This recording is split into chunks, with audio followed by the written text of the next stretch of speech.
नमस्कार. प्राध्यापक बी.जी. मांगले, जागर टाइम्स मध्ये मी आपल्या सर्वांचं मनापासून स्वागत करतो. जनतेचा निर्णय झालाय, महायुतीला आता ... बसवायचा. आजची पोस्ट फार विशेष आहे मित्र, शेवटपर्यंत आवडतील मला. नुकत्याच जाहीर झालेल्या अर्थसंकल्पामध्ये भाजप प्रणित शासनाने मोफत अनेक गोष्टीचा मोफतचा भडीमार केला. बघा, शेतकऱ्यांना 7.5 HP वीज बिल माफ, मुख्यमंत्री लाडकी बहीण योजना जाहीर, 3 सिलेंडर वर्षाला कुटुंबाला मोफत, गायीच्या दुधाला 5 रुपये अनुदान, मुलींना मोफत शिक्षण इत्यादी इत्यादी अनेक मोफत घोषणा. ही मोफतची खिरापत वाटून मतपेटीतील कडकी दूर होणार का, हा खरा प्रश्न आहे. या फुकटच्या गोष्टीतील राज्यातील मतदारांना, या गोष्टीने राज्यातील मतदार भुलणार का, हा प्रश्न आहे. लोकसभेला राज्यातील तमाम नेते, सगळ्या पक्षातील, भारतीय जनता पार्टी आणि त्यांच्या घटक पक्षामध्ये एकवटलेले असतानाही बीजेपी भुईसपाट झाली. आता विधानसभेत तरी राज्य आपल्या ताब्यात राहावे, सत्ता आपल्याकडेच राहावी, यासाठी जीव तोड प्रयत्न करण्याचा प्रयत्न महायुतीने योजला आहे. त्यामुळेच हे मोफत वाटण्याचे गाजर हे तुम्हा आम्हा समोर धरले. हे करत असताना राज्याची आर्थिक स्थिती काय आहे इकडे बघायला त्यांना जराही वेळ नाही. अशीच स्थिती जर राज्याची राहिली आणि जर राज्याची आर्थिक स्थिती जर राहिली, म्हणजे कर्ज काढून जनतेला मोफत वाटण्याचा जर सपाटा असंच जर लावला, तर काही दिवसातच राज्य रसातळाला जाईल. थोडक्यात वर्षात राज्याची स्थिती घरातल्या संसाराच्या वस्तू विकून दारू पिणाऱ्या एखाद्या दारुड्यासारखी होईल, हे सांगायला कोणी ज्योतिषी लागणार नाही, अर्थशास्त्रज्ञाची गरज नाही. मित्रांनो, एक म्हण आहे, बूंद से गई वो हौद से नया. म्हणजे हळूहळू कधी पायाखालचं वाळू सरकते हे लक्षात येत नाही. अशी स्थिती झाली बीजेपीच्या वाटचालीची.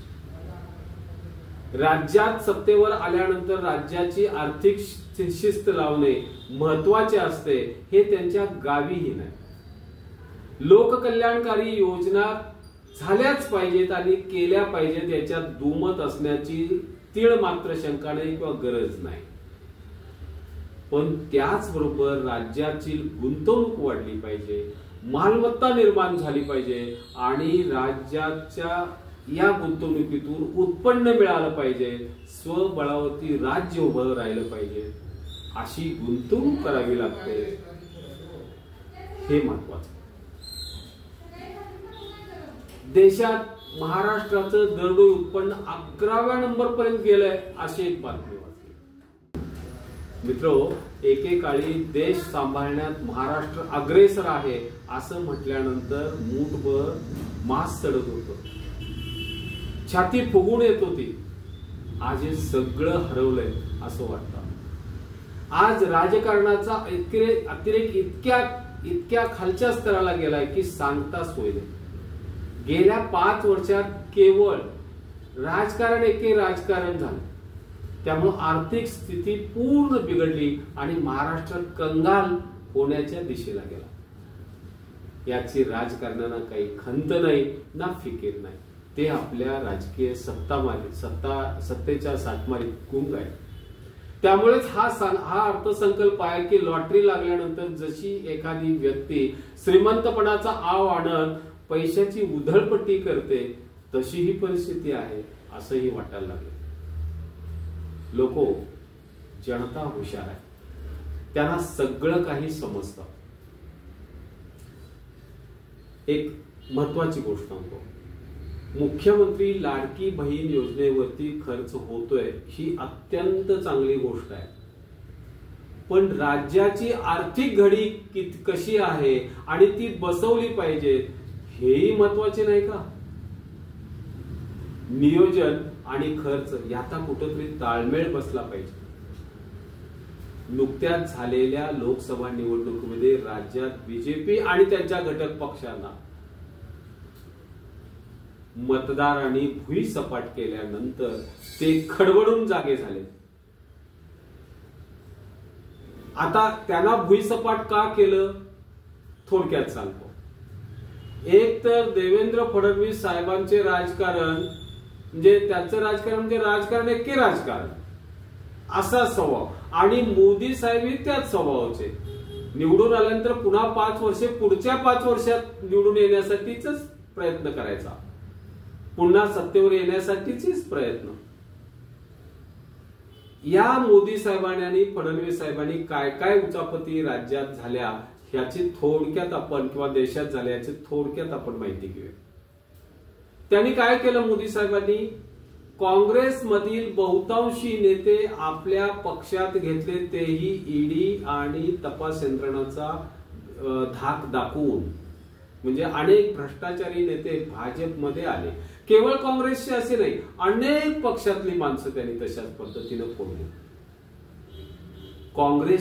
उर्वरित काँग्रेसची नाकाबंदी अशी केली की त्यांचे सर्व बँकेतील खाते गोठवून टाकली. 1 रुपया सुद्धा खर्चाला त्यांच्याकडे ठेवला नाही. दिल्ली, झारखंडच्या मुख्यमंत्र्यांना ईडीचा दणका देऊन जेलमध्ये टाकलं. ते आपल्या विरुद्ध प्रचार करणार नाहीत याची खात्री करून घेतली. राज्यामध्ये देवेंद्र फडणवीसांनी शिवसेना फोडली. राष्ट्रवादी शरद पवार साहेबांच्या घरात वात लावली. राष्ट्रवादी फोडली. दोन्ही पक्ष मिळून जवळपास 80 आमदार आणि 13-14 खासदार आपल्याकडे घेतले.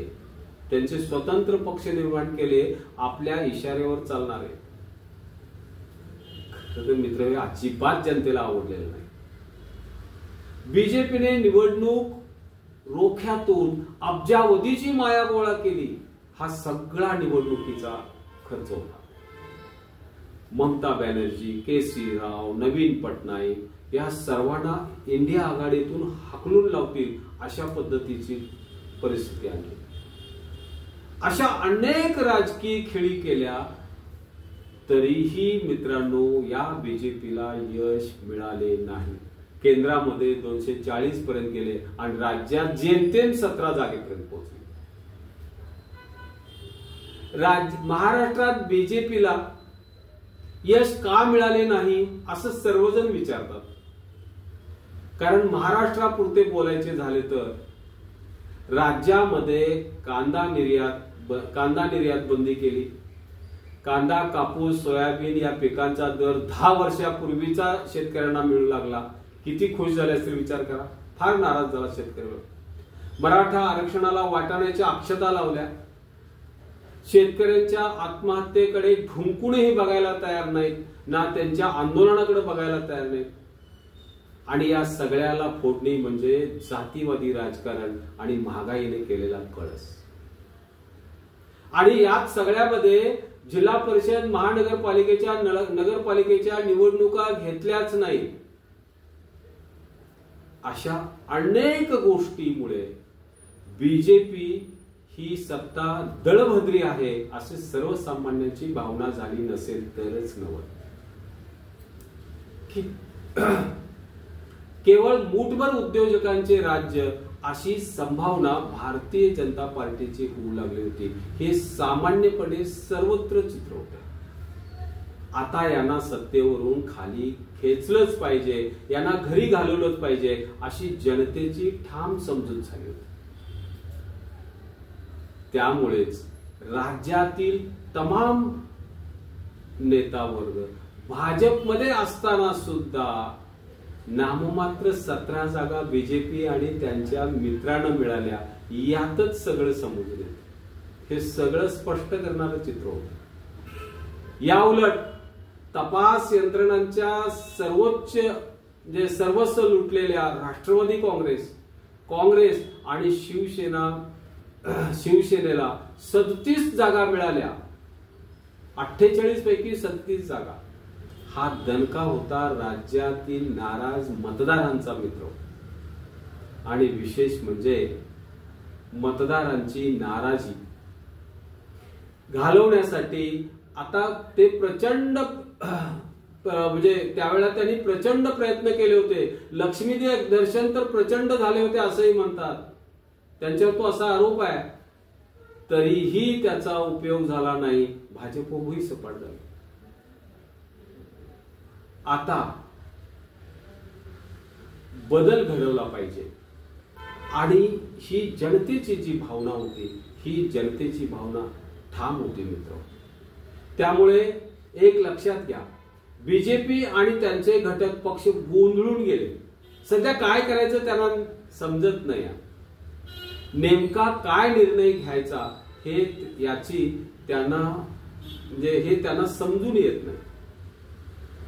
मतदारांना पैसे वाटून किंवा मोफतचे गाजर दाखवून, मोफत योजनांचे गाजर दाखवून आपल्याला पैसे मिळतील अशी जर त्यांची समजूत असेल तर मला वाटतंय ते साफ चुकीचे आहे. मध्य प्रदेशचा मतदार आणि महाराष्ट्राचा मतदार याच्यामध्ये प्रचंड मोठा फरक आहे. म्हणून म्हणतो प्रगत बुद्धीच्या महाराष्ट्राला मंद बुद्धीचा ठरवण्याचा हा प्रकार आहे असं मला वाटतं. कल्याणकारी योजना किंवा कल्याणकारी योजनासाठी असे काही करणे अत्यावश्यक आहे हे निश्चित मी पण समजू शकतो. पण नुकताच सादर केलेला अर्थसंकल्प हा कल्याणकारी अर्थसंकल्प नव्हता. तो महाराष्ट्राच्या जनतेच्या पैशाची उधळण होती असं तमाम लोकांच्या लक्षात आलं. अशी त्यांची समजूत झाली मतदारांनी. त्यामुळे राज्यातील मतदारांनी असा निर्णय घेतलाय की महायुतीला आता घरी बसवायचं, आता त्यांना सत्तेवर आणायचं नाही. आता हे कशावरून, तर हे नुकतंच महाराष्ट्र म्हणजे सकाळ माध्यम समूहानं जे महाराष्ट्रीयन मतदारांची कल चाचणी आजमावली आणि त्याचे रिझल्ट नुकतेच काल आणि आज 2 दिवस जाहीर झाले. या सर्वेक्षणाच्या चाचणीमधून आपल्याला एक गोष्ट दिसून आली. तब्बल 48.7% मतदार आजही महाविकास आघाडीच्या पाठीशी आहेत आणि त्यांच्या तुलनेत 33.1% इतका मतदार महायुतीच्या पाठीशी आहे. हे लक्षात घ्या. आणि हे केव्हा, कोणत्या पार्श्वभूमीवर, तर जी अतिशय महत्वाकांक्षी अशी मुख्यमंत्र्यांची लाडकी बहीण योजना जाहीर केल्यानंतरचे हे आकडे आहेत मित्र. त्यामुळं त्या योजनेला गृहीत धरून अशी परिस्थिती असेल तर महायुतीनं वेळेच विचार करणं हे गरजेचं आहे मित्र. देवेंद्र फडणवीस साहेबांच्या सारखा बेरकी राजकारणी सत्तेच्या सालीपटावर यशस्वी होत असेलही, पण दीर्घकाळात राज्याची आर्थिक घडी बसवणे आणि त्यासाठी तसा मानसिक कल असणे हे त्यांना जमणार नाही, हे अनेक वेळा सिद्ध झाले. अर्थात यामुळे महाविकास आघाडीने आपली पाठ थोपटून घ्यावी अशी परिस्थिती नाही. त्यांनी हवेत जाऊ नये.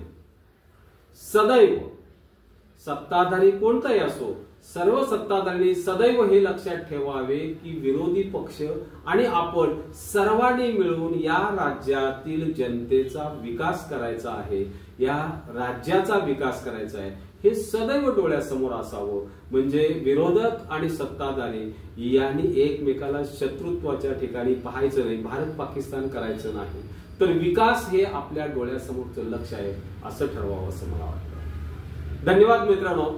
माझा हा व्हिडिओ आपल्याला कसा वाटला ते आवर्जून सांगा आणि लाईक शेअर